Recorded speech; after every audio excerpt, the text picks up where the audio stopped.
매도와 매수는 타이밍이 있는데 모두가 무서워할 때 어떤 매수를 계획을 하고 모두가 희망적일 때 와 우리 다 잘 될 것 같아.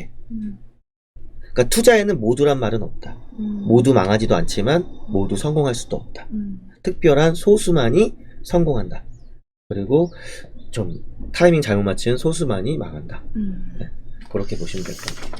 그래서 이제 토지를 제가 이제 아파트 했으니까 예, 토지를 어떻게 영혼으로 샀냐면 제가 이제 16억 그러니까 한 20억 정도의 가치가 있으니까 항상 가치는 높아야 돼. 그러니까 높은 가치가 있는 것도 실력이 높은 가치가 있는 사람을 만나는 거나 높은 가치 있는 물건을 보는 안목도 실력이잖아요. 길에 지나가다가 돌덩이인 줄 알고 사람들이 발로 차고 다니길래 그걸 주워 봤더니 다이아몬드였다. 그걸 알아보는 눈을 가져야 그쵸? 된다. 일단은 첫 번째는 그걸 알아봐야죠. 아무거나 영혼으로 사면 안 되죠. 그리고 성립도 안 되고. 그렇죠? 누구나 봤을 때 가치 있는 물건을 내가 먼저. 근데 누구나 봤을 때 가치 있는지 몰랐는데도 내가 먼저. 두 가지 방법. 누구나 알고 있지만 불편해하거나 싫어하는 거. 돈 버는 방법 두 가지 중에 아무도 모르는 거. 아무도 모르는 거. 이 둘 중에 하나를 하면 돈을 벌어요. 그럼 토지에는 그런 게 적용되는 사례가 어떤 게 토지가 있나요? 오히려 많죠. 아파트는 너무 흔하게 보이고 시세가 정확하게 보이고 돼 있으니까 누구나 알지만 못하는 것이죠. 그래서 거기서 첫 번째로 돈을 버는 걸 봤다면 지금은 아무도 잘 모르는 거. 사람들이 모르니까? 일반적으로 토지는 잘 모르잖아요. 딱 지나가다 이 땅이 얼마야 그래도 잘 모르잖아요. 근데 나는 그걸 알 수 있어야 되지. 일단은 토지를 하려면. 그러면 시세 파악을 하러 다녀야 되죠. 발품을 겁나 팔아서. 아파트도 마찬가지지만 아파트는 앉은 자리에서 시세 파악이 된다. 그러면 토지는 뭔가 다 현장을 다녀야 돼. 현장을 다녀야 알 수 있다? 왜냐면 현장에 대한 상황이 너무 달라. 같은 두 필지가 같은 도로에 붙어 있는데도 상황이 다르고 가격이 다르고 용도 지역이 다르다. 그럼 그거는 이제 부동산 통해서 알아보는 건가요? 부동산 통해서도 알아봤지만 본인도 알아야 돼. 그리고 부동산만 믿으면 안 되고 이 토지는 토목설계사무소랑 건축소모서랑 시청, 해당 관청 이 세 군데를 알아야 돼. 근데 해당 관청은 모르더라도 내가 믿는 부동산, 토목설계사무소, 건축사무소가 있으면 좋고 그래서 그러면은 그 건축사무소나 토목설계사무소들이 그 시세를 아나요? 그치. 나한테 그리고 신의 성실해야지. 내 라인이어야 돼. 그리고 나한테 돈을 받고 사는 사람이어야 되고 나는 이제 그런 게 되는 거야. 업을 하니까. 그치. 업을 하니까. 그러니까 그게 이제 잘 모르겠으면 나한테 와서 원스톱 서비스를 받는 거지. 그러니까 내가 돈을 잘 버는 거지. 그쵸. 이건 좀 믿을 만한 그런 사람들이 있어야 그러니까 가능한 내가 파이프라인을 만들거나 파이프를 만드는데 보통 3년에서 10년 걸려요. 그런 파이프라인을 만드는데 아니면 파이프라인이 만들어져 있는 사람을 찾아서 대가를 지불하던가 이 두 가지 방법이 있겠죠. 그리고 나 같은 경우는 그런 파이프라인이 없고 대가를 지불할 돈도 없고 돈 많은 사람이 돈 버는 게 그래서 그런 거예요. 나 같은 사람을 자기 손과 발처럼 수족처럼 부리니까 돈을 주고 근데 돈이 없는 사람은 나한테 부탁을 해도 내가 도와줄 길이 없죠. 그치. 왜냐면 지불 안 하니까. 나도 먹고 살려고 하는 일인데 그러니까 2천만 원과 아파트 사주고 이런 거는 뭐 내 가족이거나 내 후배거나 친구거나 우리 단골 손님이거나 근데 우연히 만난 손님한테는 그런 거 얘기 안 해요. 뭐 어차피 돈 100만 원 벌려고 내가 그 애를 왜 써. 그치. 근데 여기서 말하는 건 그런 방법도 있으니 당신이 애를 써라. 당신이 그 부동산을 설득하고 부동산이 돈 50만 원 100만 원 벌려고 그렇게까지 그 매도인이나 임차인이나 그 매수인을 설득하질 않아. 그치. 얼마 안 되니까. 너 아니어도 팔 자신 있으니까. 아는 사람들은 다 그냥 알아서 사니까. 너 아니어도 이건 잘 팔리기 때문에 내가 그렇게 팔 필요가 없어. 근데 나는 내 투자자를 돈을 벌게 해주려고 2천만짜리 투자자가 1억짜리 투자자로 바꿔주려고 이제 내가 그렇게 한 거지. 내가 그렇게 돈을 벌었으니까. 그러니까 그런 게 컨설팅이고 그런 게 이제 코디가 되는 거죠. 내가 코디네이터를 해준 거지. 방향을 잡아주는. 그러니까 이 토지는 그렇게 파이프라인을 만들어 나가야 된다. 근데 이게 한 번에 되지 않고 계속 토지를 샀다, 팔았다, 개발했다 하면서 파이프라인이 형성이 되는 거야. 이게 좀 시간이 필요한 거네요, 토지는? 그러니까 아무나 할 수 없는 거지. 토지가. 결국은.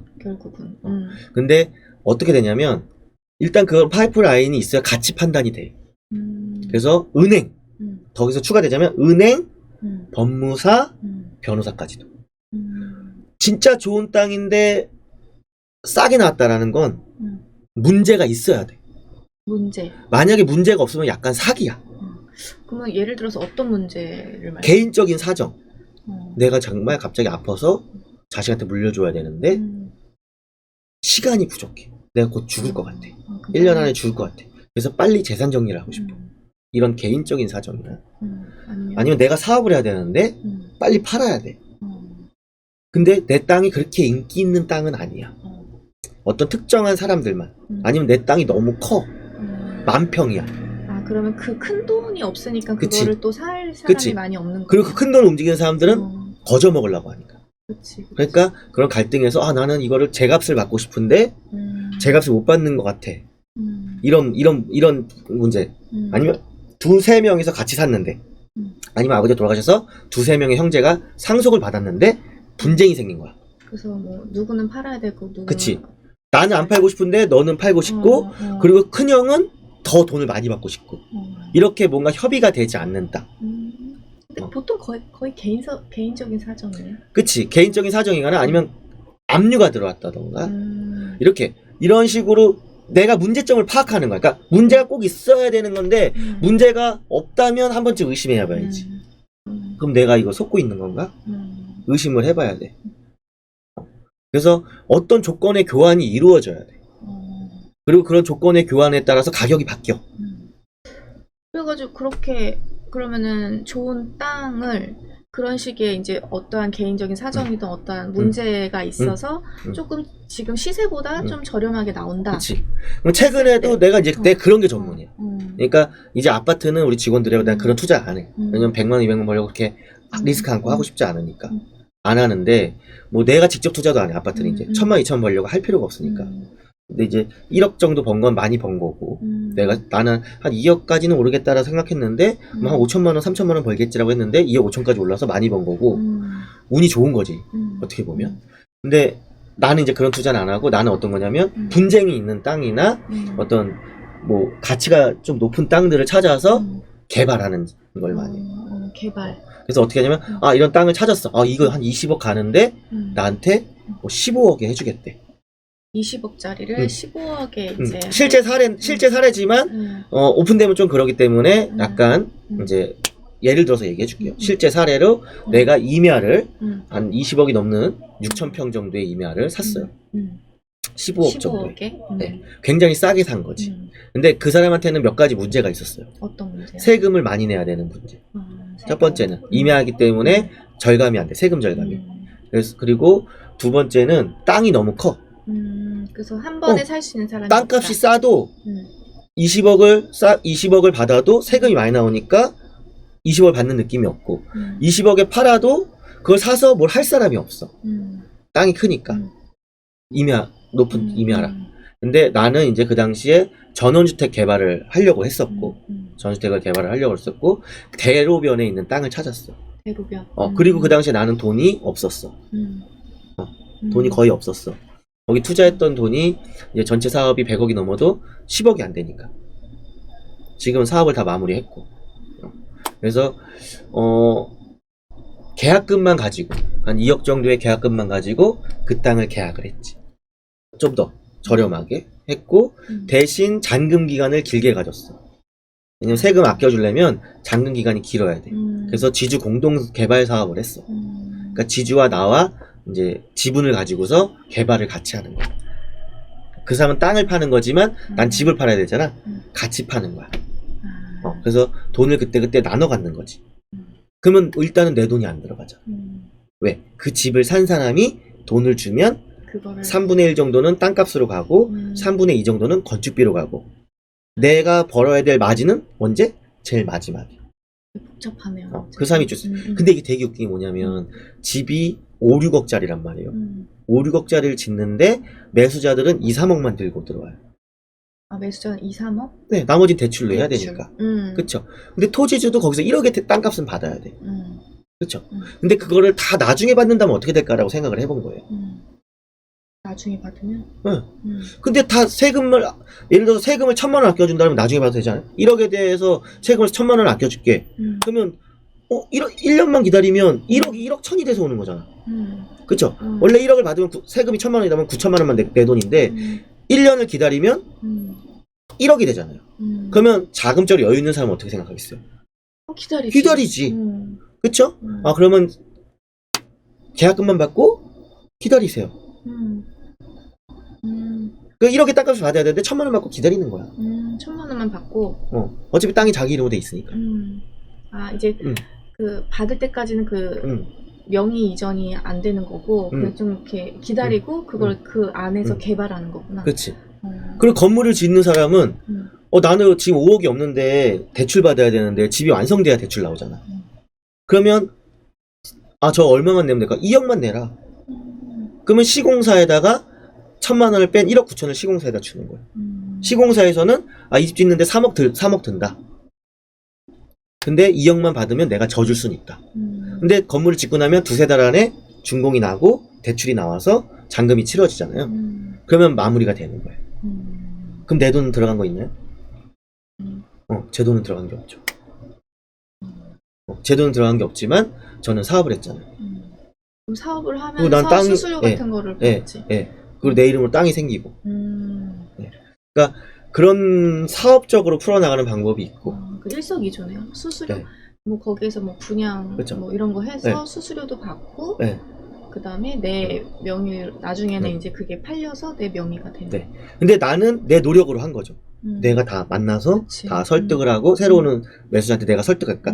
돈이 아니라 나의 시간과 노력으로 해결한 거죠. 그리고 내가 가지고 있는 업체들, 시공사, 뭐 법무사, 변호사, 은행 이런 내가 다 내 업체잖아요.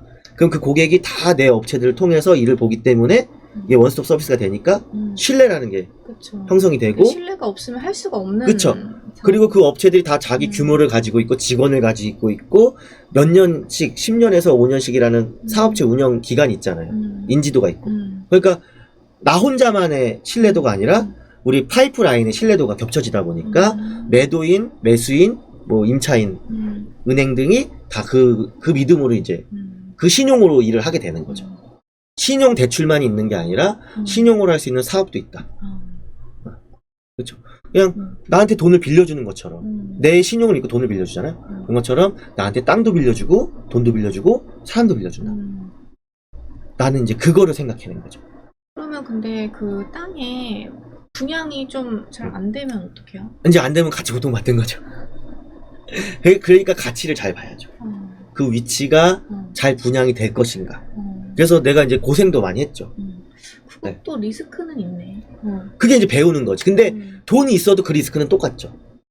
돈이 10억이 있든 30억이 있든 내가 안 좋은 거, 가치 없는 거를 찾아냈을 때는 다 리스크가 있다. 그쵸. 자기 원금을 까먹는 거죠. 근데 어쨌든 돈을 영원으로 일단은 이 사업을 시작했으니까. 매수자도 자기가 그렇게 어렵지만 들어오고 싶어하는 메리트가 있어야 되잖아요.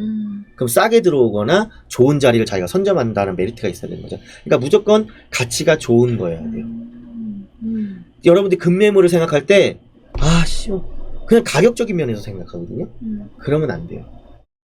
가격적인. 싸고 좋은 매물은 없어요. 좋은 매물이 급하게 나온 게 급매물이에요. 가격이 싼 게 급매물이 아니라 시간이 없는 게 급매물인 거예요. 그걸 잘 생각해 봐야 돼요. 시간이 없어서 가격이 조정된 건가, 다른 조건이 조정된 건가, 지불 방식이 조정된 건가. 그쵸? 이런 걸 생각해야지. 그냥 안 팔려서 싸게 나오는 것들은 급매물이 아니죠. 가치 없는 쓰레기다. 쓰레기를 남들이 1,000원에 안 주는 거 내가 500원에 주는 것밖에 안 돼요. 그쵸? 무슨 말인지 알죠? 급매물은 시간이 없는데 1,000원에 나왔다가도 1,100원에도 사가는 거예요. 1,000원만 받아주세요라고 했는데 경쟁이 붙어서 내가 1,300원 줄 테니까 그냥 나한테 넘겨. 그치, 급매로 나왔으니까. 근데 좋은 거를 알아보는 사람들이 그쵸. 많으면 그쵸. 그게 더 가치 있게 팔리는 거고. 그쵸. 모르면 이제 그쵸. 내놓은 가격에 팔리는. 그래서 급매물은 보통 조용히 사죠. 그쵸. 조용히 나와서 조용히 조용히 아는 사죠. 사람들이. 그래서 그런 기회가 이제 저한테 가끔 생기는 거고 이제 여기서 이제 내 개인적인 기술들이 있는 거예요. 그냥 무턱대고 그렇게 다 믿고 되는 게 아니라 실질적으로 15억짜리를 샀는데 이제 대출이 15억이 나오는 거죠. 대출이 15억이 나와요. 15억짜리 샀는데 대출이 15억이 나온다. 그렇죠. 그럼 얼핏 들었을 때 이건 말이 안 되는 얘기잖아요. 토지가 네. 그렇게 될 수가 있어요? 네. 어떻게? 그것도 이제 다 지주랑 협의가 되는 거예요. 아, 그 네. 파는 사람? 일단 이제 토지랑 아파트의 차이점은 뭐냐면 감정할 때, 은행에서 감정할 때 아파트는 실거래가라고 한다 했죠. 근데 이 토지부터는 감정이에요. 감정 가액이에요. 나는보다 땅은 어디 때가 대출이 제일 많이 나냐면 아무것도 하지 않았을 때가 대출이 제일 잘 나와요. 아무것도 하지 예. 않았을 때. 근데 그것보다 더 잘 나오게 하는 거는 얘는 임야거나 농지잖아요. 용도 지역을 내가 바꿔버리는 거예요. 용도를 바꾼다. 인허가 비용을 내서. 개발행위 허가 기간이 2달에서 3달 걸리는데 이제 허가를 바꿔요. 한마디로 집을 지을 수 없는 땅을 사서 집을 지을 수 있는 땅으로 바꿔버리는 거예요. 아, 근데 그렇게 바꿀 수가 있어요? 네. 그러면 가치가 올라가는 거예요. 그러면 한 2, 3억이 더 대출이 나오죠. 그럼 그 돈으로 토목공사를 하는 거예요. 그럼 토목공사를 하면 완전히 이렇게 이제 집을 멋있게, 뭐 건물이나 집을 멋있게 지을 수 있게 땅이 평평해지고 오수관로나 수도나 전기나 이런 걸 다 도시가스나 이런 걸 다 조인시켜 놓는 거죠. 건물을 지을 수 없는 땅은 그런 토목공사가 안 되어 있는 네네네. 맨 땅을 논이나 밭이나 임야를 사서 그렇게 토목공사를 해놓으면 또 대출을 받을 수 있어요. 또 왜? 땅의 가치가 더 올랐으니까. 그럼 그 공사한 비용만큼 또 대출을 해줘요, 은행에서. 그럼 그거 갖고 건물을 짓는 거죠. 그러니까 돈이 없으면 시간은 좀 걸리지만 방법은 있다.